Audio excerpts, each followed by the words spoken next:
Pela primeira vez nos testes da Starship, eu estou chateado. E não estou chateado com a SN8 porque foi a primeira tentativa de pouso desses protótipos. E honestamente, estávamos esperando algo assim acontecer. Foi até que legal ver essa explosão. Na verdade, eu ficaria chocado se não explodisse, mas, de fato, esteve muito próximo de ser bem sucedido. Também não estou chateado com o teste da SN9. Mesmo embora este pouso tenha sido substancialmente pior do que o anterior, eram ainda os primeiros testes, ou seja, por que ficar chateado com isto? Exceto pelo fato da SN10 estar bem ao lado, mas ok. De fato, pousar 50 metros de metal é desafiador, mas vamos seguir em frente. Este foi o voo que me deixou chateado, a SN10.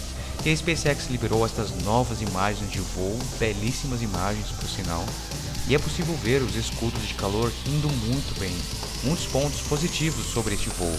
E nossa, eles estiveram tão próximos de pousar esta nave de forma bem sucedida, mas infelizmente, por causa das landing legs, as pernas da Starship, não estavam prontas para o trabalho e ainda uma baixa propulsão e outros fatores, não conseguiu fazer isso. Embora aparentemente parece que sim, pelo menos de início, mas estas são as palavras de Musk e não minhas. Os motores da SN10 estavam em baixa propulsão, provavelmente pela ingestão parcial de hélio do tanque de combustível superior, e o impacto de 10 metros por segundo esmagou as pernas e a borda, várias correções em trabalho para a SN11. E de fato a fumaça é bem clara. Dá pra ver o quão precário foi este pouso pela inclinação, e eu fiquei meio surpreso dela não tombar. E no final, provavelmente, até que foi bom explodir, porque eu não queria ser a pessoa que decide enviar ou não uma equipe de recuperação até o local, porque é tão claro que ela está prestes a tombar. Mas, em todo caso, foi uma pena. Mais tarde começaram um processo de limpeza da SN10 e como foi triste de ver estas imagens. Mais informações foram reveladas por Musk sobre o que causou isto, ou por que havia hélio no tanque de combustível para começar. Abre aspas.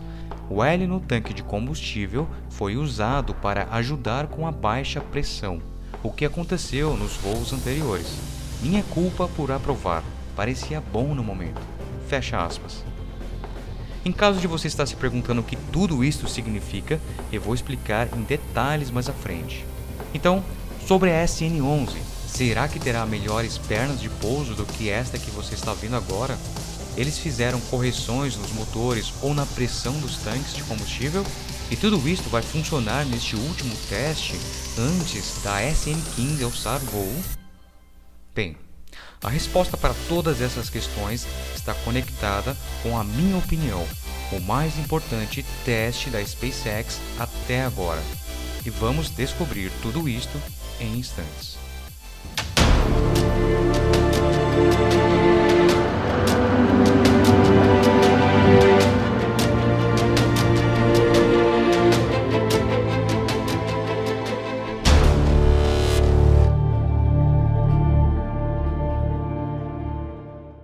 Aqui estamos nós com a SN11 e você sabe o quão crucial é esse teste para o programa Starship? É simplesmente o último teste desta fase. E pousando bem ou não, Elon Musk já decidiu, ele quer avançar para o próximo nível.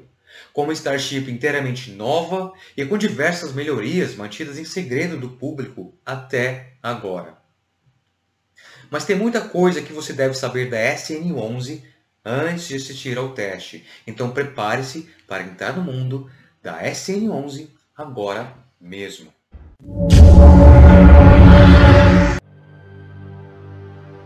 Antes de entender o desafio colossal de pousar a Starship, você tem que entender o sistema de combustível do foguete, ou o encanamento, por assim dizer. Para o voo principal, a Starship tem 2 tanques para armazenamento de combustível criogênico, o que eles chamam de propellant, uma mistura de oxigênio líquido que está contida no tanque inferior, e no tanque superior temos o metano líquido. Porém, mais acima, bem na ponta do nariz da nave, tem um terceiro tanque, bem menor é claro, e que contém oxigênio líquido. E o propósito deste pequeno tanque é manter a pressão nos motores durante o pouso, especificamente durante a violenta manobra de mudar da posição horizontal para vertical, a Flip Maneuver.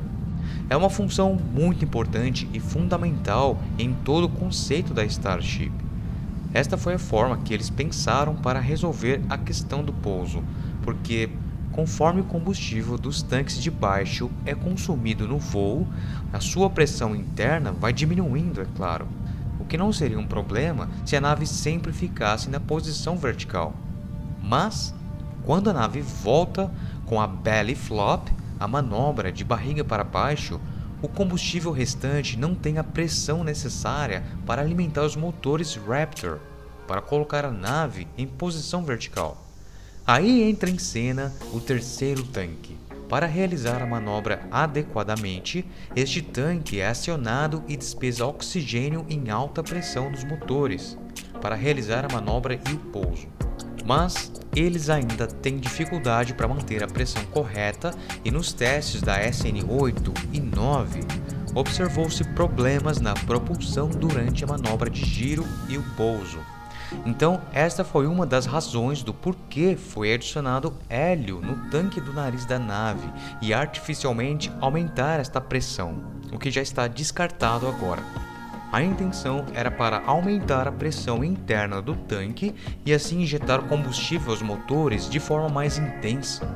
Porém, o que aconteceu foi que os motores Raptor começaram a consumir também o hélio, resultando numa baixa propulsão, o que ocasionou o pouso abrupto. Então nós temos os tanques principais para o voo e o tanque do nariz da nave para o pouso. Teoricamente, isto deveria funcionar. Na prática, isto ainda tem que funcionar.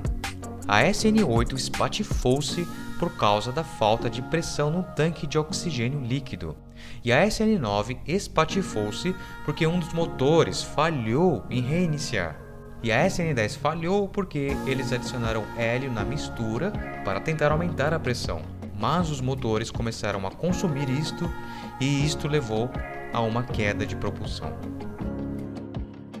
Ok, então de volta para a SN11, como esta situação não vai se repetir? Especialmente uma vez que o hélio que deveria aumentar a pressão no tanque agora foi removido. Elon Musk falou sobre uma porção de reparos e melhorias neste teste, incluindo melhorias nas pernas de pouso, nos motores Raptor, ajustando um pouco a válvula de pressão para dar mais força e propulsão durante a descida até tocar o chão. Uma variedade de diferentes coisas foram implementadas e com certeza alguma coisa foi feita na pressão do tanque de oxigênio do nariz da nave, se eles querem ter no mínimo uma chance de pousar a SN11 com sucesso desta vez. E há muitas indicações que eles realmente pretendem pousar a SN11 com sucesso e intacta. E isto se torna bem aparente quando você vê as placas de escudo térmico de proteção da SN11, ou seja, olhe para todas essas placas, são tantas dessa vez que nem cabe mais na foto.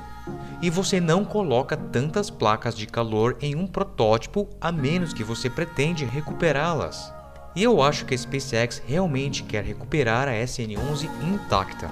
Há tanta informação que simplesmente ainda não sabemos sobre estas placas. Tais como, o sistema de montagem é efetivo ou eles precisam usar outro tipo de sistema de montagem, como é o caso deste em particular, porque algumas placas racharam durante o voo quando eles alcançaram o Max Q, que é o ponto de máxima pressão aerodinâmica, o momento quando o veículo sofre o maior estresse durante o voo.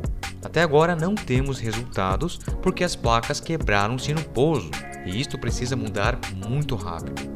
Em todo caso, há um importante fato que não podemos esquecer ou deixar de lado no pouso da SN10. E isto, é claro, foi o misterioso vazamento de metano e o fogo que se seguiu. Eu acho que isto é um dos aspectos mais perturbadores do voo da SN10. Por que isto aconteceu? Foi em função da natureza violenta da manobra para ir da posição horizontal para a vertical? Independente da razão, o fogo estava claramente forte muito antes da SN10 alcançar o chão. e o fogo continuou a queimar sem parar, apesar de todos os esforços feitos para contê-lo e suprimi-lo, até que finalmente isto destruiu a nave. Foi muito sério. A viabilidade deste processo de pouso é um ponto-chave para se sim ou não a Starship pode pousar em um planeta com atmosfera, pelo menos com o seu design atual. E isto tem sido o caso desde o começo, é algo que eu tenho me focado desde o começo. Porque isto é tão inconvencional, tão desafiador do ponto de vista aerodinâmico de um foguete, é simplesmente algo quase impossível de se fazer. Vamos esperar que estes problemas possam ser rastreados para uma causa central que possa ser facilmente resolvida, porque se não puder, eles terão que redesenhar significativamente a Starship. E com certeza, isso vai atrasar em alguns anos a ida para Marte. Esta é a razão do porquê a nave que você está olhando agora mesmo, a SN-11, é tão crítico para o desenvolvimento do programa Starship. Se este protótipo conseguir completar o voo e pousar completamente intacta, e talvez, quem sabe, pode ser lançada novamente, então, em minha opinião, o programa de desenvolvimento da Starship pode seguir em frente, confiante que todos os problemas iniciais foram resolvidos. Contudo, se este não for o caso, a SN-15 vai seguir em frente com problemas antigos se prolongando. E quem sabe quando esses problemas vão ser resolvidos. E também do meu ponto de vista, há mais de um problema do que apenas este que estamos olhando, e vai além da pressão do tanque. A questão que causou o fogo é preocupante. E por que o motor não religou na SN-9? Foi realmente uma questão de pressão ou algo mais? E por favor, não me interprete mal se eu fico pesando nestas questões de falha. De um modo geral, os testes têm sido um tremendo sucesso de muitas maneiras, mas não um sucesso completo, não um sucesso inquestionável. E isto é o que está faltando nesta etapa, antes de movermos para algo mais ambicioso e mais sofisticado. Então, tudo depende desta nave. Se for bem sucedida, então com certeza pode-se seguir em frente com a rapidez que tem sido. Embora eu prefira 2 pousos bem sucedidos. Se não for, a SN-15 terá que resolver não apenas as suas próprias questões, como também as do passado. O programa tem sido um sucesso, mas eu não posso falar dos pontos positivos sem mencionar os pontos negativos. Temos que lembrar que a Starship é ainda um programa em desenvolvimento e muito ainda tem que acontecer até que esta nave esteja pronta para realizar a sua mais incrível missão.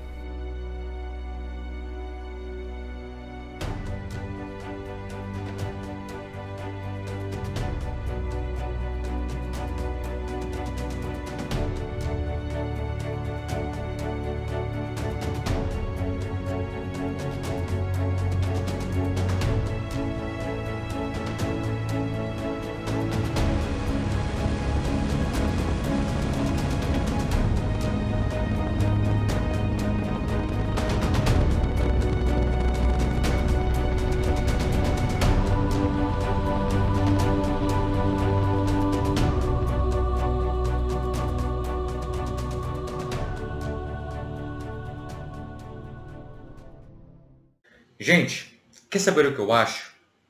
O que eu acho é que Elon Musk está puxando forte o programa de desenvolvimento da Starship para o próximo nível. Ele quer iniciar logo o próximo nível, independente de pousar bem ou não.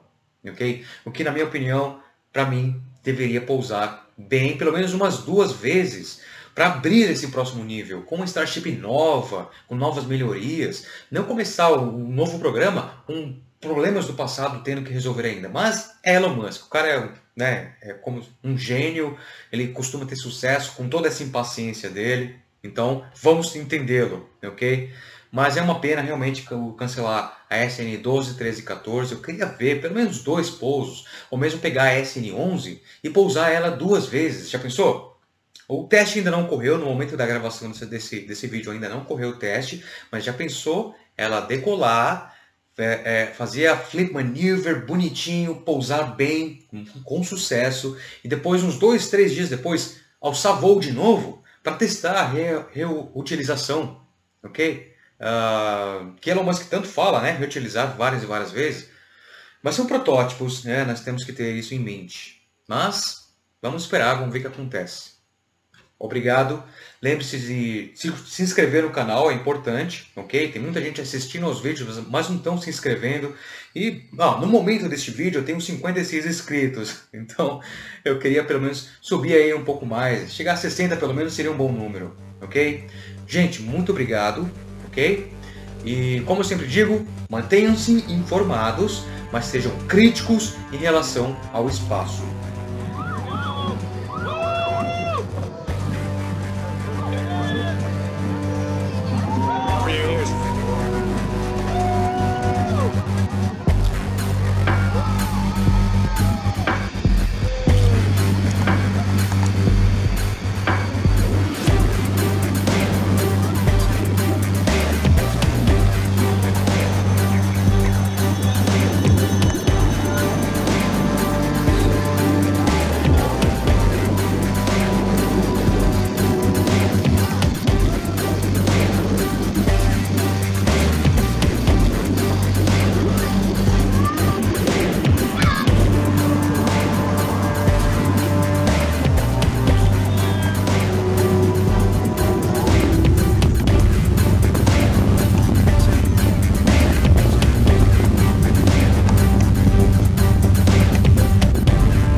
That is amazing.